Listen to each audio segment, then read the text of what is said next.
I've got nothing to start this off.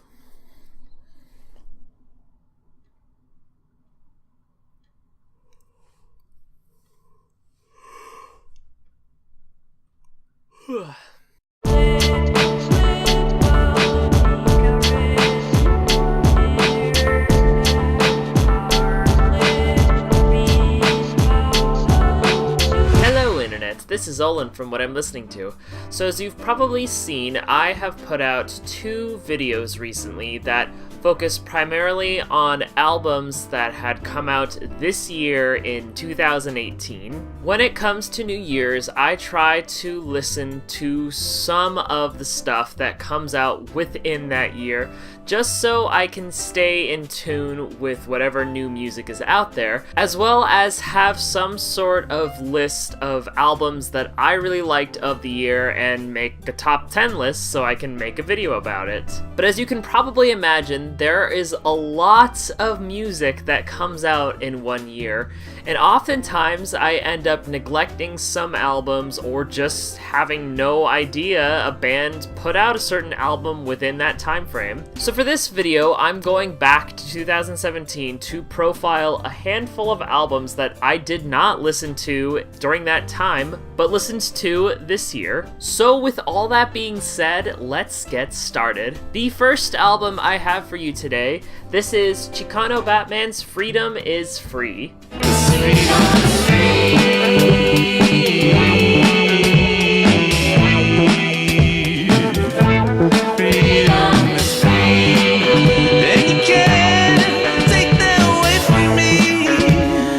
I first heard about this band through Amoeba's What's in My Bag series when they had the band featured on the show, and I didn't really think anything of them other than a fun band with a silly name. Amoeba has a tendency to profile not only really famous people, but also just a bunch of obscure bands to get them some attention. So at the time I didn't think anything of them, but fast forward to about now, I'm at work, and one of my coworkers decides to put on Chicano Batman radio on the Pandora, and everything that came on was incredible. There was a mixture of some funk songs, some psychedelic songs, some traditional Spanish songs. Then of course there were songs that were by the band themselves, and took all of those genres and made it into one amazing sound. This is the most recent album the band has put out, and based on what I've heard from it, it's a lot less focused on being like a traditional Spanish band and more focused on just being a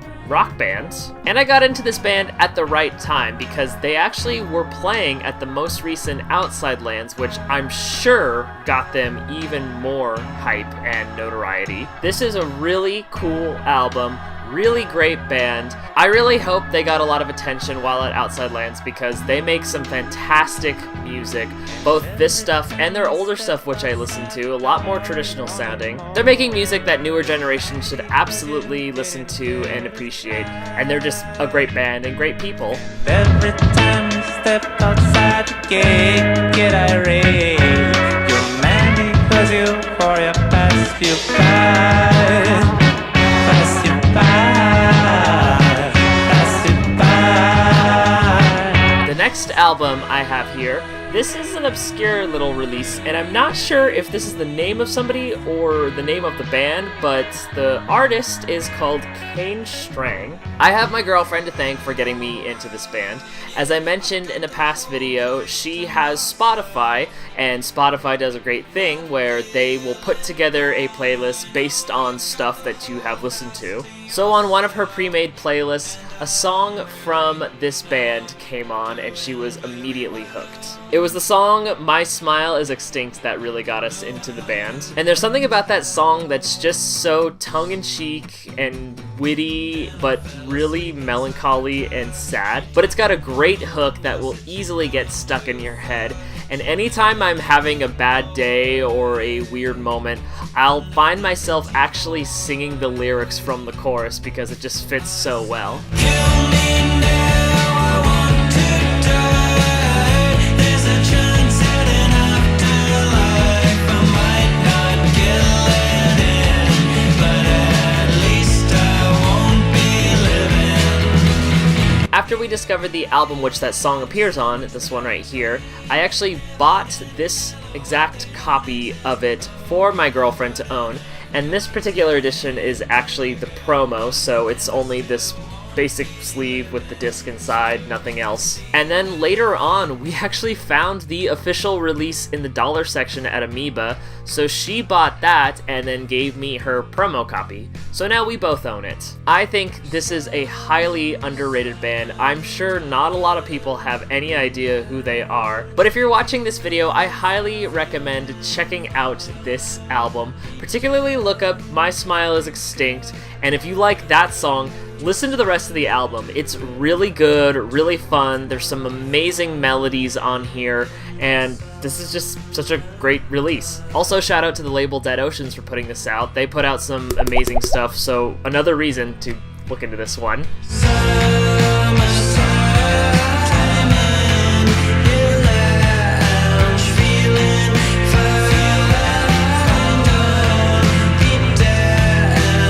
Next album I have here, this is by an up-and-coming rapper named Hobo Johnson. I've got a lot to say about this guy because he has such an incredible, sad, but amazing story. This guy is only 22, 23 years old, but he is taking the world by storm. He originally is from the Sacramento area, and when he was 18 or 19 years old, he was kicked out of his house and lived in his car for about a year or two. And while he was living in his car, he was writing material that would eventually become the stuff on this album. And even though I call Hobo Johnson a rapper, he's got a very unique delivery compared to a lot of the newer rappers that are out there. The way he delivers his lyrics are almost like they are spoken word. The best way I can describe it is as though it's like a modern day slam beat poetry, but it's got the right sting and flow that a lot of rap music has. Putting those things together just creates something really unique. And if Romeo and Juliet continue to be married, then there's half of a chance that their kids will get embarrassed when all the kids at school all talk about their parents, and Romeo Jr. has to say they're not together. And to add even more to that, his lyrics are fucking heartbreaking. As you can imagine, getting kicked out of your house when you're 19, forced to live in your car, that's gotta wear into you. The stuff he talks about on here goes from anywhere between sex, drug use, lack of a father figure in their life, missing your family, religion, not being able to pay bills, just all kinds of really depressing stuff. I once again have my girlfriend to thank for introducing Hobo to me. At the time we got into him, he had just released his song Peach Scone, which is much more refined and produced than the stuff on here. I love the thought of being with you, or maybe it's the thought of not being so alone. The second one's way sadder than the first one, but I don't know. I love the thought of being with you. And after we heard this song, we found that he had put out this one album, which isn't even on a label. He self-produced it and self-released it, and the only way you can get it is on his website. So we figured we have to get a copy of this album because we really want to support him and see him go on to do great things and hopefully make more music because he's just such a fantastic artist. I'm hoping he's thriving right now that he's got a backing band and he's got Peach Scone out, which is really taking the world by storm. I wish the best for him, and if you like what you hear from this album, I highly recommend you buy this. Give the guy some love and support, and for God's sakes, labels, sign him. He deserves some recognition. My father's married to a shape-shifting monster who could sometimes take the form of a really, really, really nice woman. And although that seems super fucking frightening, sometimes a scary monster makes a really, really great vanilla pudding. He has courage, but Alright, the next album I have here dives into the experimental realm. This is by a group called Those Who Walk Away.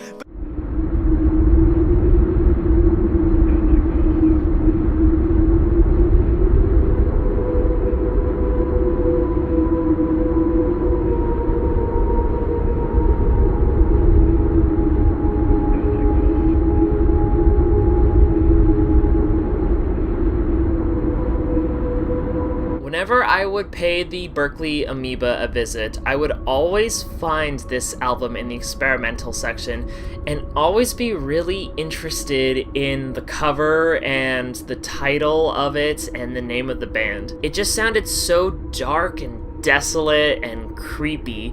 Stuff that's right up my alley, but I never actually wanted to pay the full price of the album because it was a new album, plastic sealed and everything, so it would have been $15. So I held off on getting it for the longest time, and it took up until recently for me to actually go and pick up a proper copy of it. And I can't believe I waited until now to check this out because this is an incredible listen. My hunches were right when I thought it was going to be very dark and desolate sounding music.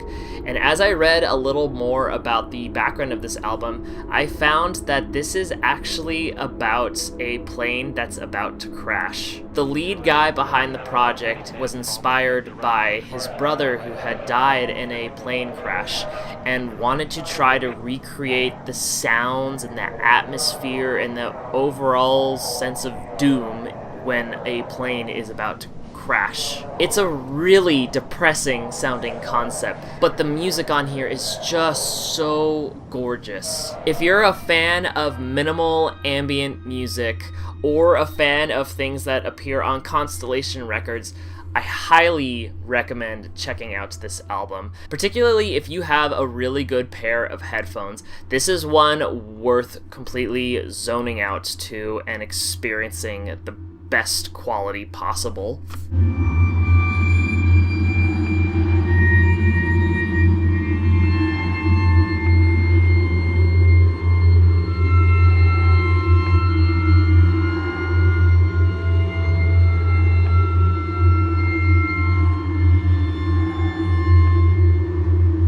The next album I have here, I have Kendrick Lamar's famous Damn. Now, I'm sure a lot of you are probably amazed that it took me this long to actually listen to this album. When this album came out, it was a hit almost immediately, and I remember so many people I knew completely praising this album, saying it was their favorite rap or just even favorite album of the year, and I just didn't listen to it. And I'll be completely honest, at the time, I just wasn't really interested in checking out Kendrick Lamar. But once again, I have my job to thank for biting me with the Kendrick Lamar bug. I don't remember exactly what radio station we were listening to, but at some point the song Pride came on, and I actually had to stop what I was doing to look up what the song was. And as soon as I saw that it was on this album, I knew I had to go listen to the rest of it. Hell raising, well chasing, new worldly possessions.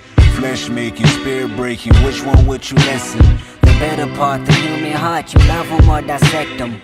Happiness or flashiness, how do you serve the question? So here I am now, a year later, actually loving the hell out of this record. There's just so many great tracks on here. DNA is another one of my favorites. Ya is another one of my favorites. Loyalty is another one of my favorites. Thank you so much, Kendrick, for putting out this amazing record. This one is going to be cherished for years and years to come. And now that I've heard and enjoyed this record, I am definitely going to have to go back in his previous albums, listen to Pimp a Butterfly, and actually get to know it. I'll probably end up liking it, but until then, I will be listening to the heck out of this record. Yeah, yeah, yeah, yeah, yeah, yeah. Buzzing, radars is buzzing. Yeah, yeah, yeah, yeah, yeah, yeah, yeah, yeah, yeah, yeah. The last album I have for you today, this is an album called Rare by a band called Hundredth. At my place of work, I'm usually the closer, so I'm there after hours trying to get the shop shut down and cleaned up and whatever you gotta do to close down a shop. And some of the nights I've worked are a lot more challenging than others, So much so that when the doors are locked, I want to put on heavy and aggressive music. My coworker and I had a tendency to put on Death Grips radio, which played not only Death Grips, but whatever other industrial, heavy, moshing music you could think of. But one day Pandora was deciding to not work with us, so my coworker busted out his phone and a Bluetooth speaker and put on the song Hole off this album. And I remember I was doing dishes while listening to the song, and I actually had to put down whatever I was cleaning, go over to my coworker and ask him what the hell this was because it sounded incredible.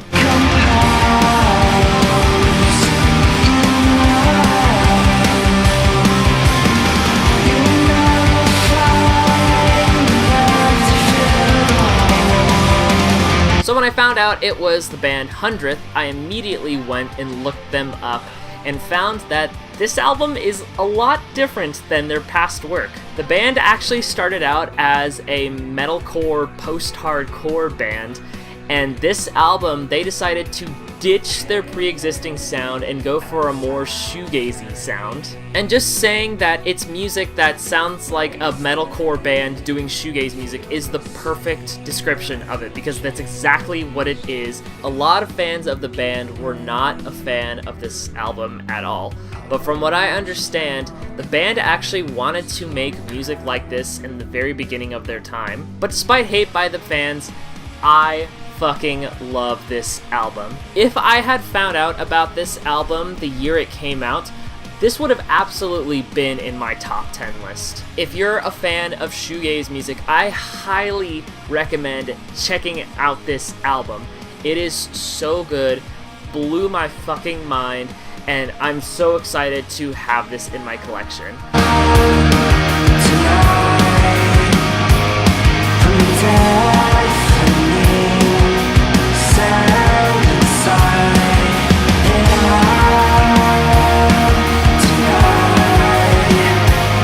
Alrighty then, internet, that does it for me.